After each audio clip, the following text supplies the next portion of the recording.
Saya Ahmad Amarullah, Rektor Universitas Muhammadiyah Tangerang.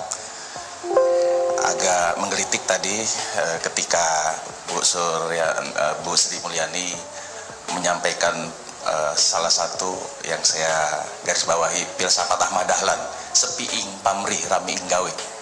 Cuma mengapa kemiskinan dan pengangguran juga terus meningkat? Ini sesuatu yang sangat kontradiksi.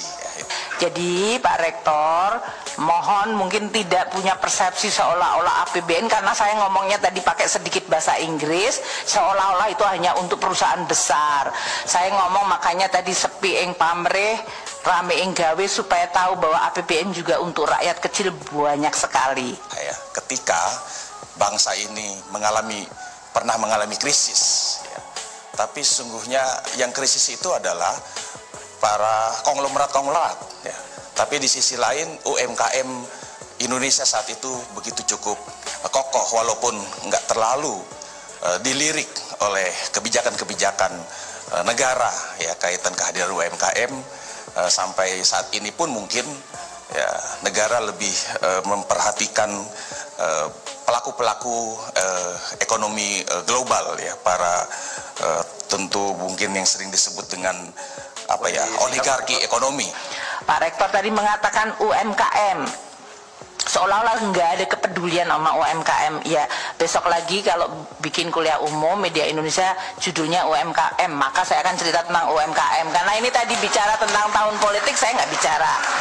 Tapi supaya Pak Rektor tidak salah dalam persepsi mengenai tidak ada kepedulian, satu, pemerintah memberikan kredit usaha rakyat. Nah, Pak Rektor tadi mendapat smash telak dari Bu Sri Mulyani. Bagaimana tidak ketika argumen beliau terlalu menjatuhkan kredibilitas kepemimpinan Pak Jokowi, dan ini tentunya menjadi pembelajaran bahwa tak seharusnya begitu. Ini pemerintahan terus disalahkan dalam segala hal. Nah, untuk lebih jelasnya langsung saja kita reaction bersama-sama video berikut ini. Tadi disampaikan katanya ironis pengangguran dan kemiskinan naik. Mungkin saya sampaikan begini ya Pak Rektor. Memang kalau saya bicara tentang ekonomi makro dan fiskal, mungkin karena itu adalah makro dan fiskal yang cukup kompleks, jadinya ya udah kayaknya baik-baik aja, tapi yang saya lihat ada orang nganggur gitu kan, itu kan subjektivitas manusia. Tapi saya sampaikan begini, waktu terjadi pandemi, semua negara kan tadi mengalami shock ya Pak ya, ekonominya kontraksi. Kalau ekonomi kontraksi itu memang ada PHK. Indonesia mengalami juga, itu dilihat itu 5,2 ke 7,1. Kalau kita lihat jumlah pengangguran naik dari 7 juta ke 9,7. Semua negara kena musibah.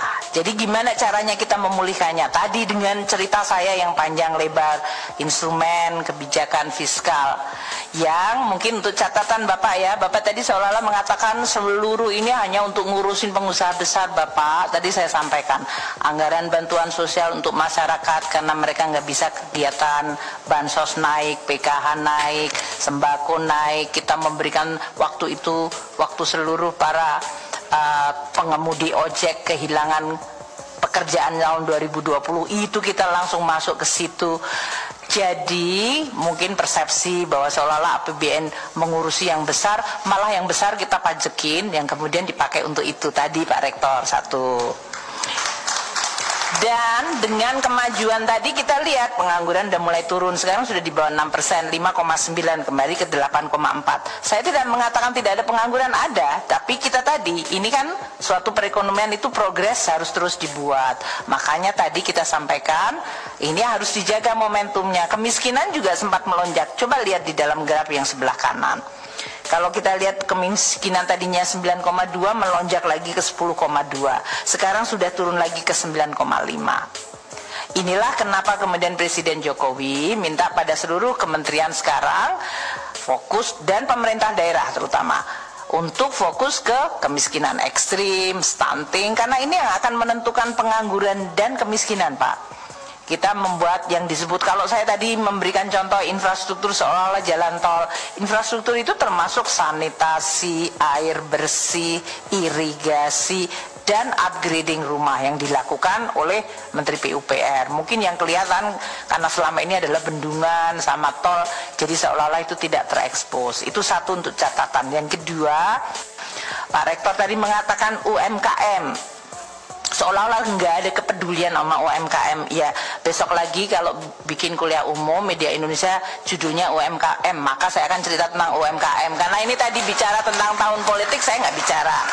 Tapi supaya Pak Rektor tidak salah dalam persepsi mengenai tidak ada kepedulian, satu, pemerintah memberikan kredit usaha rakyat. Kredit usaha rakyat itu mereka mendapatkan dari mulai yang mikro, kecil, super mikro, mikro, kecil, menengah. Itu jumlah kreditnya yang tadinya tahun 2019 sebelum COVID 140 triliun, sekarang 379 triliun. Itu artinya jumlah volume modal yang bisa diberikan kepada seluruh debitur yang mencapai lebih dari 7,6.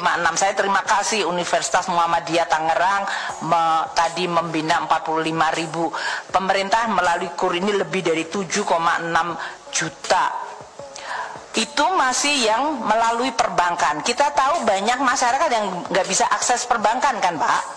Makanya kita ciptakan apa yang disebut ultra mikro. Ada tadi super mikro, kalau di perbankan tuh mulainya dari super mikro, itu terutama BRI bisa melakukan. Kami membuat yang di bawahnya super, namanya ultra. Ultra mikro, makanya namanya UMI. Kalau untuk Muhammadiyah enak, UMI kan ibu berarti ya dalam hal ini. Pembiayaan UMI ini kita berikan dana bergulir. Totalnya sekarang sudah mencapai 10 triliun dan jumlah penerimanya lebih dari 7 juta juga Pak. Tadi kita ada yang melalui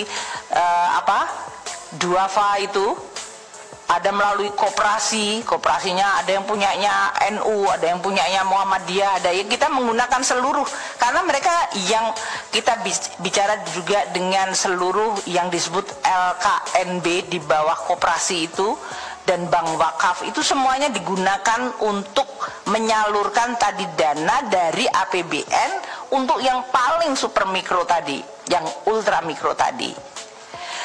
Kemudian Kementerian Sosial, minggu lalu saya diundang sama Bu Mensos untuk di Malang. Di Kementerian Sosial yang memang masyarakat yang sangat membutuhkan diberikan cash. Itu PKH Pak, berdasarkan berapa jumlah anaknya. Kalau anaknya masih SD berarti dia mendapatkan, anak-anaknya masih mendapatkan kartu Indonesia Pintar, jadi dia mendapatkan beasiswa. Mereka semuanya masuk di dalam BPJS Kesehatan, nggak bayar, kita yang bayar. 94 juta kita bayari untuk iurannya, sehingga kalau sampai ada yang sakit mereka akan bisa masuk rumah sakit tanpa dia harus mengeluarkan dana. Kalau ibu-ibunya hamil kita berikan tunjangan tambahan. Di keluarga yang tadi, yang rentan dan yang kurang mampu, Bu Menteri Sosial masih punya ide lagi Bu, kita perkuat lagi, mereka punya inkubasi, kemarin disebut pahlawan ekonomi Nusantara. Kemarin saya ketemu yang tadinya penerima PKH, sekarang dia bikin jualan bakso, kemarin kereta baksonya diperbarui, dan mereka bagus. Mereka, Bu, saya sekarang sudah mengentaskan diri, saya tidak perlu lagi PKH karena saya sudah punya sekarang bidang usaha sendiri. Ada satu lagi yang bikin anyam-anyam, dia juga nambah, ada yang bikin kolam renang dari plastik. Dia yang tadinya mendapatkan 3 juta, 4 juta sebagai modal yang tadi seperti ultra mikro. Jadi Pak Rektor, mohon mungkin tidak punya persepsi seolah-olah APBN, karena saya ngomongnya tadi pakai sedikit bahasa Inggris, seolah-olah itu hanya untuk perusahaan besar. Saya ngomong makanya tadi sepi ing pamrih, rame ing gawe, supaya tahu bahwa APBN juga untuk rakyat kecil banyak sekali. Itu tadi ya. Rektor di Indonesia nggak ada yang berkualitas dalam berkontribusi terhadap pembangunan Indonesia. Yang ada prestasi nyinyir mewabah menjalar ke mahasiswa yang berkamuflase menjadi mahasewa. JGN cuman jadi simbol saja sebagai rektor atau guru besar. Tapi budi pekerti harus linear dengan jiwa nasionalis dan patriotikmu. Sudahlah, jangan jadi pahlawan kesiangan dan diselimuti rasa kebencian kekerdilan, serta kesesatan berpikir. Sangat memalukan. Nah, saya akhiri, pokoknya tetap cerdas, jangan mau terpecah belah, jangan mau termakan omon-omon. Tentunya selalu berpikir positif dengan apa keputusan pemerintah NKRI, harga mati, tetap kawal kemenangan Pak Prabowo dan Mas Gibran.